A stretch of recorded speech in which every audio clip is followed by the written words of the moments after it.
ഞാനൊരു തയ്യൽക്കാരനാ. എന്റെ പൊന്നുമോൾക്ക് എന്റെ ഹൃദയം കൊണ്ട് നെയ്തുന്ന കുപ്പായം എല്ലാ ദിവസവും ഞാൻ ഇത് നോക്കിക്കാണും. ഞാനെന്നോ നടക്കുന്നതും കളിക്കുന്നതൊക്കെ സ്വപ്നം കാണുമായിരുന്നു. ഇപ്പൊ ഞാൻ ഈ കുപ്പായം ഇട്ട് കൊടുക്കുന്നു.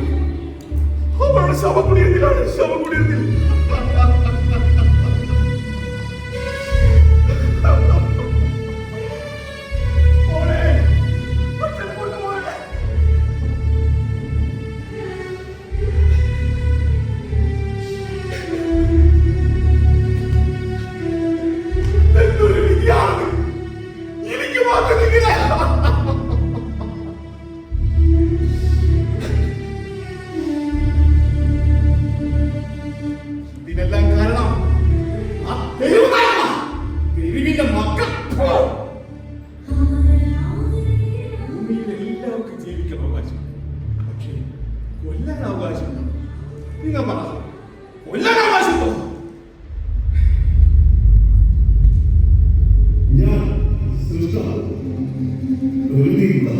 സർവചരാചരങ്ങളും സൃഷ്ടിച്ചത് ഞാൻ തന്നെയാണ്.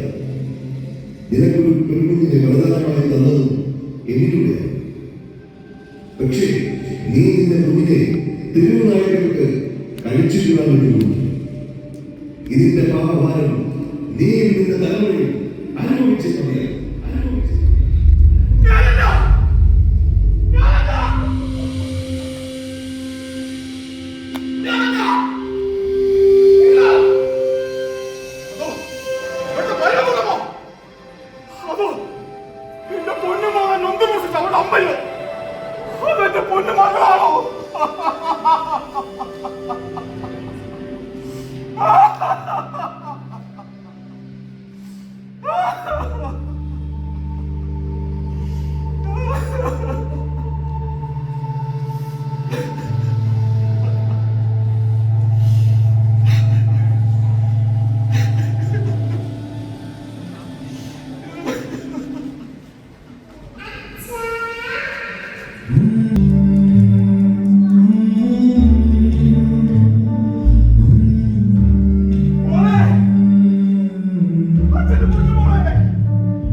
ഫിലിം നായകൻ മരിക്കാൻ പാടില്ല.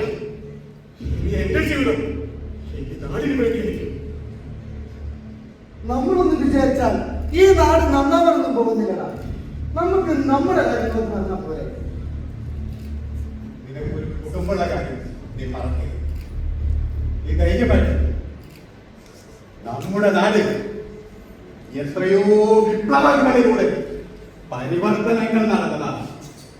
എന്നിട്ടും എന്താ ഇവിടെ എല്ലാവർക്കും നീതി ലഭിക്കുന്നുണ്ടോ? നിങ്ങൾ എന്ത് പറഞ്ഞാലും ശരി, ഞാൻ ഇന്ന് പിന്നോട്ടില്ല. നിങ്ങൾക്ക് വേണമെങ്കിൽ എന്റെ കൂടെ നിൽക്കാം, അല്ലെങ്കിൽ ഇഷ്ടം പോലെ നിന്റെ വിഷമങ്ങൾ മനസ്സിലാക്കും. നിന്റെ കൂടെ ഞങ്ങളും ധൈര്യമായി. ഇതിനെല്ലാം കാരണം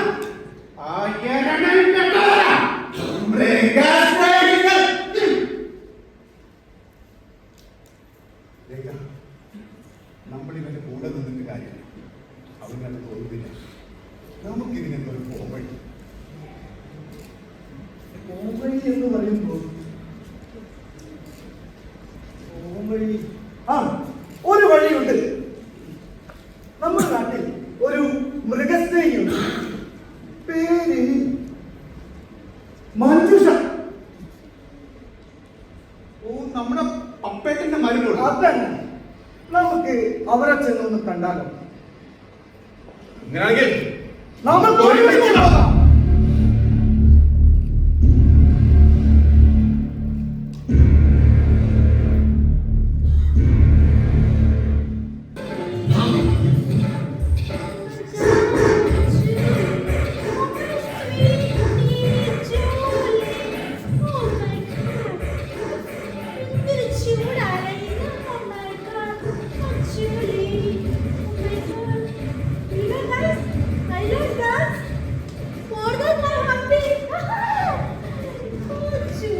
നമസ്കാരം മേഡം, ഞങ്ങൾക്കൊരു കാര്യം പറയാനുണ്ടായിരുന്നു. മേഡം, എന്റെ മകൾ നായ കടിച്ചു പോകുന്നു മേഡം.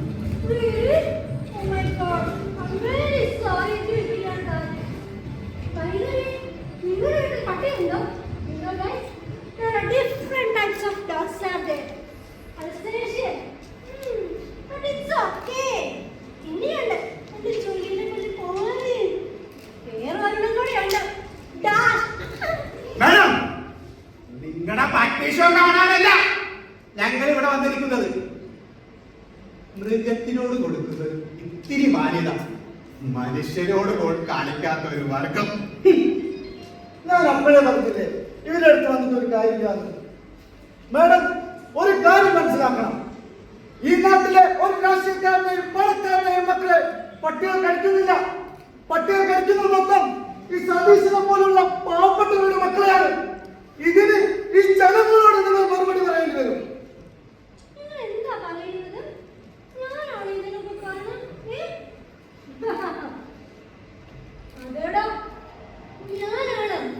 ഞങ്ങളെ പോലുള്ളവരൊക്കെ തന്നെയാണ് ഇതിനൊക്കെ കാരണം. നിങ്ങളൊക്കെ എന്താ വിചാരിച്ചത്? എനിക്ക് മൃഗസ്നേഹമാണെന്നോ? ഒന്നുമല്ല, ഒന്നുമല്ല. എനിക്ക് സ്നേഹമേ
അറസ്റ്റ് ചെയ്യാവുന്നതാണ്.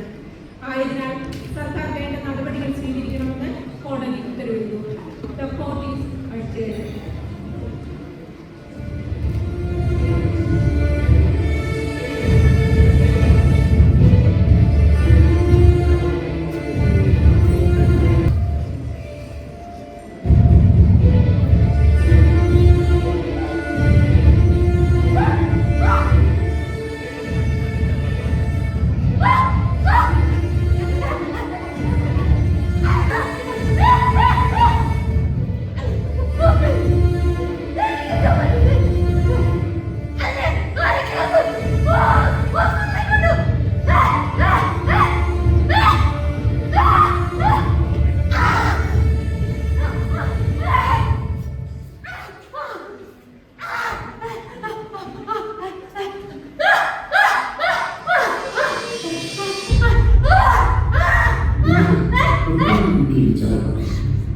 മനുഷ്യർക്കുന്ന നീതിന്യായ വ്യവസ്ഥയ്ക്ക് പുറമെ പ്രകൃതിയിൽക്കുന്ന വിചാരണയായിരിക്കും ഏറ്റവും കാരണകരമായി.